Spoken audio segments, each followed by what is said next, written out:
Hi, welcome back. Today is day 6 of our series on how to pick a school for your child. Today we're going to talk about a really important subject, discipline. How does the school that your child attends deal with discipline issues?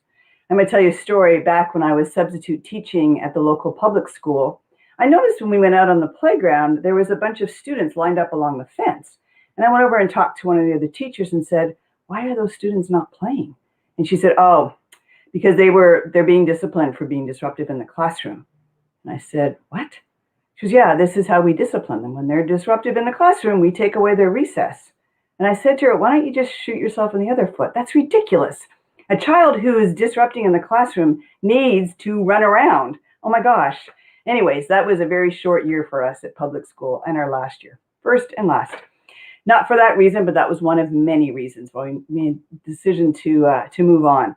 So discipline, super important, because as you may remember being a student yourself, teachers is someone that you look up to and admire, and their words mean a lot to you. And without even knowing it, they have so much impact on their students. And something that's said out of anger or even misperceived by a student can have a lifelong lasting effect on their ego, on their limiting beliefs, on how they think about themselves, their self-esteem. And so I remind my teachers daily of the impact that their words and actions have on their students and how they look up to them. So they need to not only use the right words and actions, but model proper behavior.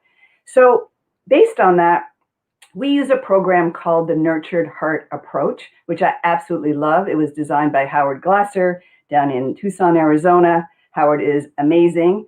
And I heard about the program and was offered the opportunity to go and be certified as a trainer, which I have done now for several years, training lots of other teachers and parents.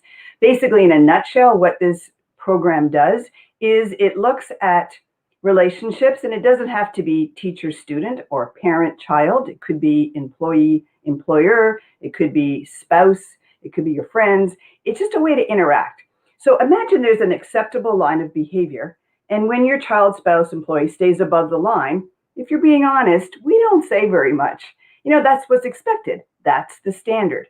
But the minute they step their big toe over that line, man, we are on them, and the face gets all red and our voice gets shrill and that vein in our forehead pops up, and they get all this energy for doing the wrong thing. Maybe that's not such a good way to handle behavior issues. But what if we took that and we turned it upside down? What if all the energy went into catching the child doing great things, right? What if we were to recognize them using words that are based in irrefutable evidence? I'm going to say that again, based in irrefutable evidence. What does that mean? Okay, that means it's not based on your opinion. You're simply acknowledging what you're seeing and then recognizing how great it is. I'm going to tell you a story. We had a student on our campus. He was 4th grade. It was his first year with us. He came to me on the first day of school and said, "I'm bad and I'm stupid and I like it." And I went, "All right, game on." So he had no connection with me at that point, and yet we needed to nurture him and get him on board so he could be successful. So this is a student who would roll around on the floor. He would not do any work, incredibly disruptive, kind of mean to the other kids. So I started using the Nurtured Heart approach with him, heavy, as did his teachers. So I had one of those Instamatic Kodak cameras that spits out the picture, and I would literally catch him picking up his pencil, just maybe thinking about doing some work, and I would take a picture and I'd just walk by and I'd put it on his desk. That is irrefutable evidence. It's not my opinion. He actually was thinking about getting ready to work. It's also about looking for steps in the right direction. A child's not going to change overnight. Heck, we're not going to change overnight. But when they start to make steps in the right direction, you can recognize that. We end with a compliment circle, which is very Nurtured Heart, although I was doing it long before I was trained in it. But we use the Nurtured Heart recognition level 2 for it. And let me teach that to you right now, because you can use it right away as soon as you're done this video. So what it does is it said, "Today I noticed," and then whatever you noticed in your spouse, in your family, and what that tells me about you is. So here's an example.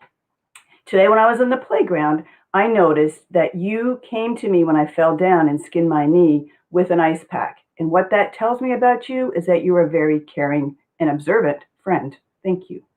that lands, right? Students can really feel that. So when you put your effort into recognizing and looking for their greatness, you know what? Not so many discipline issues. One last thing I'm going to share with you that we do on our campus is the first 2 weeks of school are directly reserved for no academics, but simply teaching expectations with the understanding on the third week of school, that Monday morning, it's I know that you know that I know that you know the rules. So every student understands that if they break a rule or do something they're not supposed to do, it was by choice. That way they know also, because in order to be safe in an environment, there is consequences. So they know there's choice, but there will be consequences. And that way everyone is taken care of. So I hope these have been helpful. I think discipline is something that's super important, mainly because of the long-lasting effects it has on us as individuals. So really, really be mindful when you're looking at schools to ensure that their disciplinary policy aligns with yours. Thanks for watching, and I'll see you tomorrow.